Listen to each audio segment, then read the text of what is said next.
Hello, everyone. I'm Dr. Neha Narula, family physician here at Stanford Healthcare. And I'm Dr. Olga Goldberg, a comprehensive neurologist at Stanford.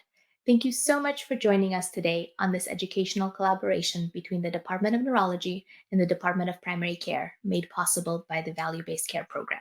Our goal in these talks is to take a deeper dive into the most common neurologic complaints that we all see in primary care and present the latest evidence based pointers that you can use in your own practice. And today we'll be talking about imaging in patients with headache. Great. This comes up so frequently. When we see a patient with headache, we oftentimes need to figure out if additional testing or imaging is needed. And even more often, that we get asked by patients themselves to order a CT or an MRI. Are there any easy ways to tell if a scan is warranted?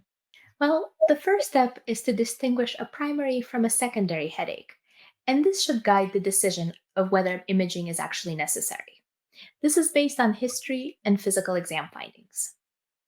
So, for our viewers to review, a primary headache is defined as one that causes episodic or chronic head pain without an underlying known pathologic process, disease, or a traumatic injury. A secondary headache, on the other hand, is caused by another condition that triggers pain sensitive areas in the neck and the head. You're absolutely right about that. Primary headaches are very common and don't require a workup, whereas a secondary headache, although rare, would warrant some imaging.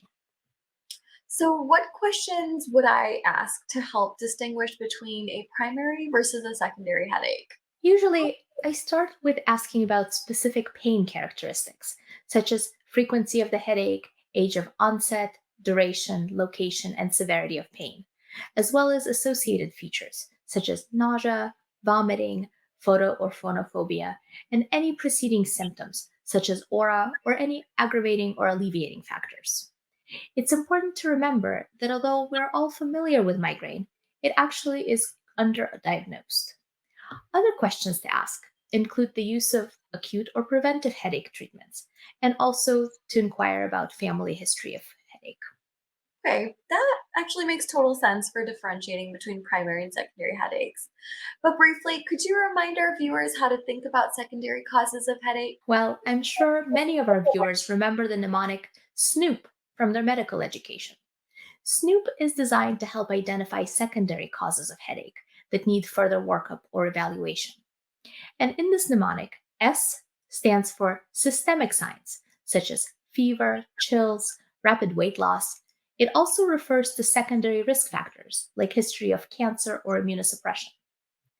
N is for neurologic signs and symptoms, like any focal neurologic deficit or altered mental status.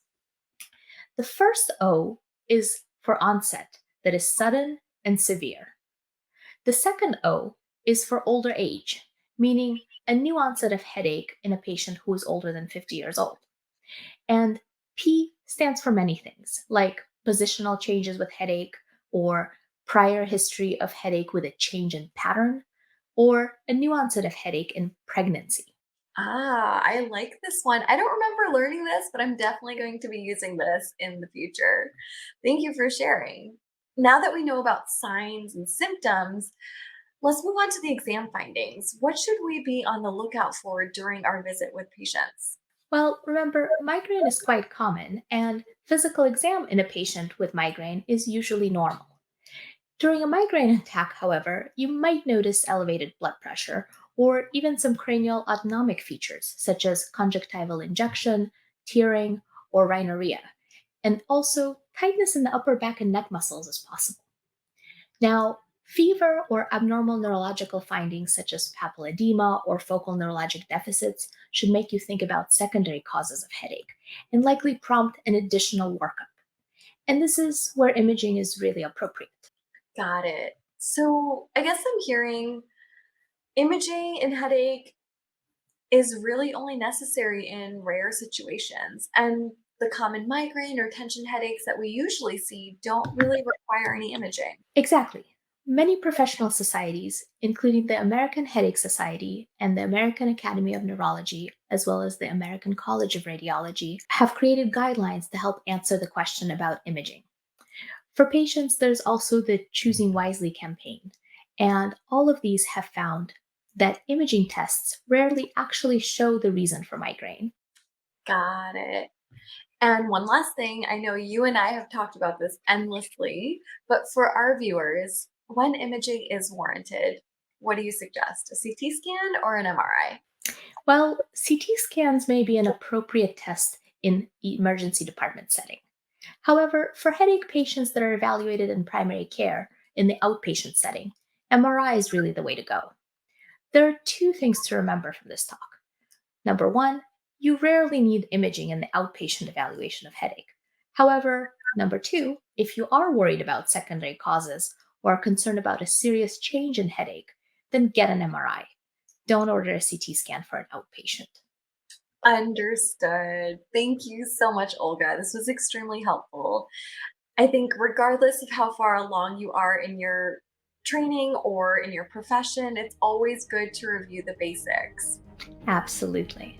Thank you for chatting with me today. And thank you to our viewers for joining us today. Till next time.